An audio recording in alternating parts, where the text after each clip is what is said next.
Hello, guys, and welcome back to Sonic Labs. And in this episode of Complete Music Theory for Beginners, we are finally going to learn the basis of creating music. So, we'll be learning about bass lines, chords, melodies, and arpeggiators. So, let us begin. So, first of all, let us begin with the bass line. So, what exactly is a bass line? Now, in musical terms, a bass line is defined as the low frequency notes inside the arrangement of that particular part of the song. Bass lines are usually present at the low frequencies or at the lower octaves. So let us just make a bass line in G major scale that I have already highlighted. And if you guys don't know how to highlight scales, then you can check out the previous episode. There I have shown how to highlight your scales in FL Studio in this way, so you can know which notes to use. So for a bass line, we'll start with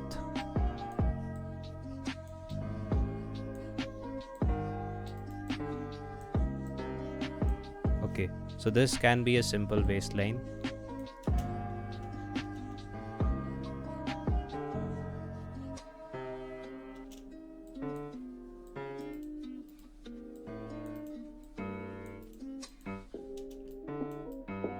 Okay, so usually it sounds good when you end the bass line on the root note, which is G in this case.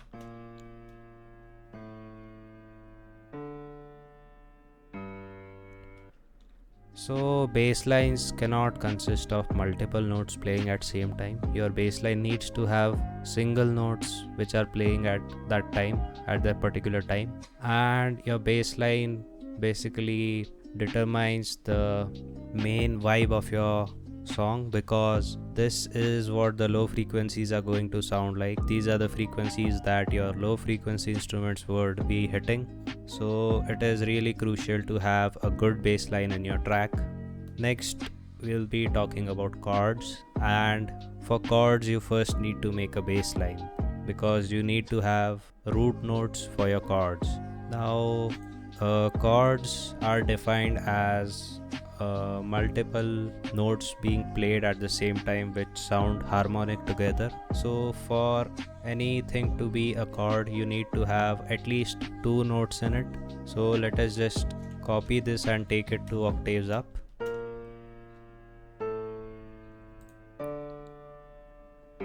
So now we are playing chords along with a bass line. Let us just place one in the 5th octave also.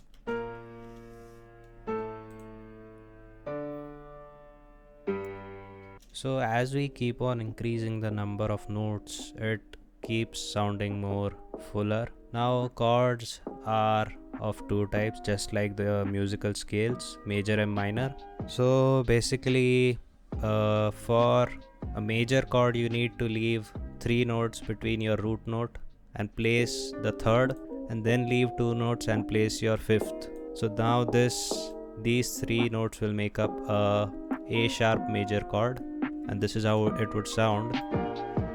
And as you can see, it sounds really happy and uplifting.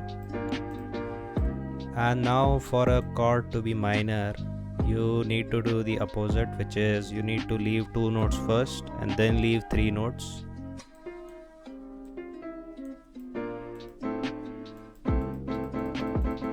Now this is sounding a bit intense or maybe sad, we can say. So according to your scale, whichever notes are being highlighted, you can just place them and create your chords.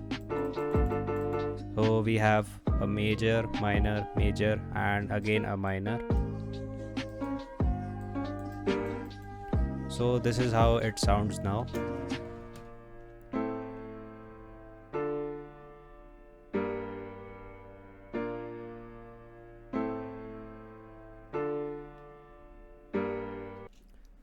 So now this is called a chord progression, and we have a bass line with it.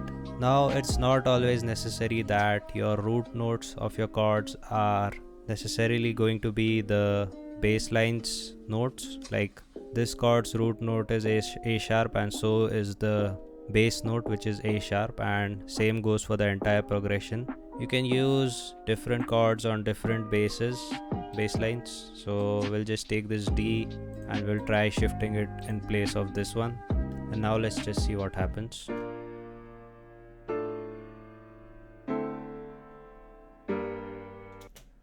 So sometimes you'll find some resonance between the bass note and the chord. So if you really want to have a different chord having a different root note other than the bass note, then you just need to try out different chords and see if they are not resonating.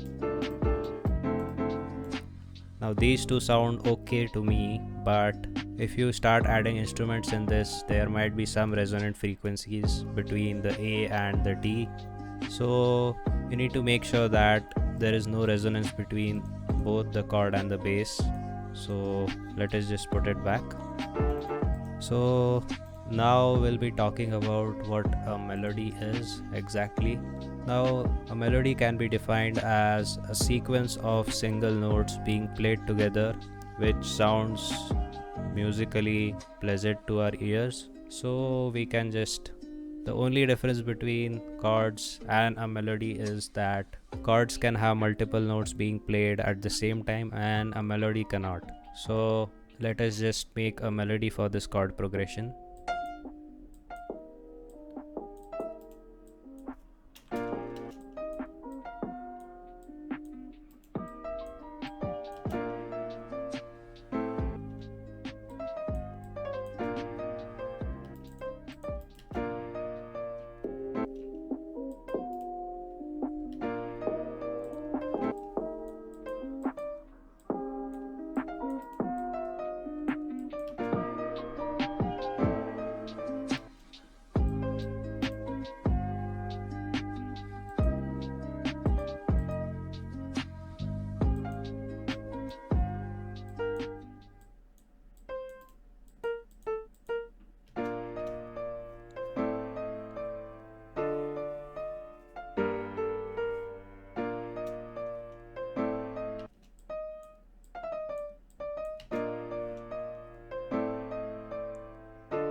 So usually there is no sequence in which you create all these, like it's not like you create the melody first, then the chords, then the bass line.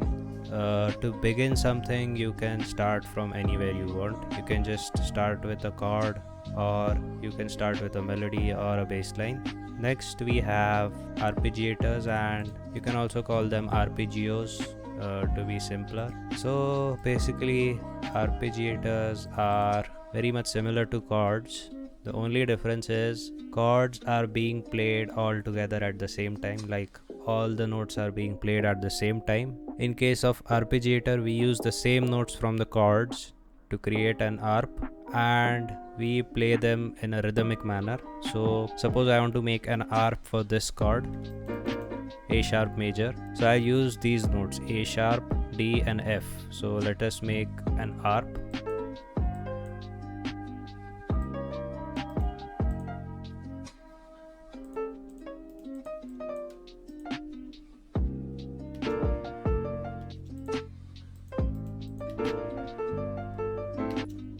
So this sounds similar to our chord, but it is having a bit more rhythmic part to it because we are playing different notes at different times. So by just using the notes in your chord, you can create arpeggiators like these. So I'll just make arps for each one of these. So I have made the arpeggiator. Now let's just see how it sounds.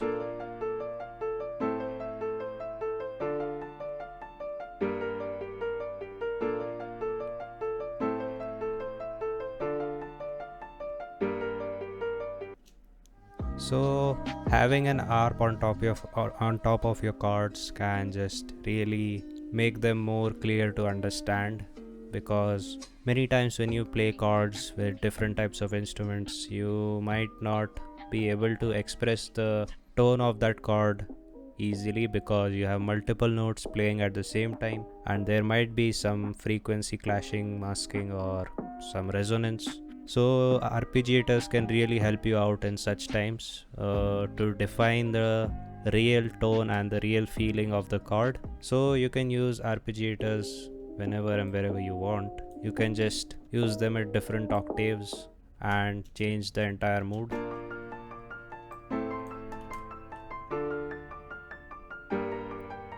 Also, it is not always necessary to go in this order, like root note your third and then your fifth. You can just begin with your third or fifth or whatever you want. So I'm just changing the first three notes and I'm putting the the middle note first.